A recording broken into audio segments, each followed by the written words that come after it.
if you're really trying to target a featured snippet strategy, or you want to get to that, top position, what you're talking about are much longer tail keywords. You're talking about questions that people are asking. You're talking about in-depth kind of keywords that may not be directly tied to sort of, the exact product that you're selling. So if you're trying to go after featured snippets, what you're going to want to do is think about a topic that you can write about, because at the end of the day, featured snippets show up for a variety of different kinds of keywords all in one topic. So let's just, as an example, if you own a brewery, for example, and you brew your own beer and you're selling that and all that sort of thing, what could you write about? What would be a topic area that you could create a blog post on? And maybe it is a type of beer, so maybe a lager or something like that, and that's a topic.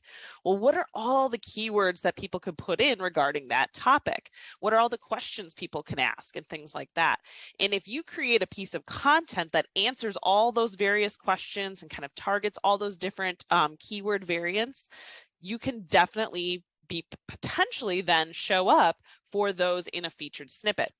Is it going to work every time for every single topic you write about? Absolutely not. It's definitely not going to work every time, but sometimes you're going to hit right on that sweet spot of content that is really useful and really helpful for users, and you're going to be rewarded from Google with that featured snippet. How do you maintain that? Keep that blog post live. Don't touch it. Don't change it necessarily. If it's performing well, it should continue to perform well.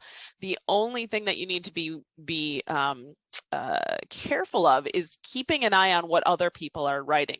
There's so much blog content out there that ranks for featured snippets that you want to make sure that there's not a new competitor that comes up and writes a variation on that article, and then all of a sudden they're snagging those featured snippets. So keeping an eye on your competitors is a way to make sure that you maintain those featured snippets, but you also want to make sure that that blog post is always accessible, that's not getting blocked, it's not getting canonicalized, anything like that. You want to make sure that it's very accessible by Google, and that way you'll maintain those featured snippets. Usually once you get them, they will stick around, and if you continue to drive traffic to that blog post, Google will continue to reward you with other featured snippets for that article itself.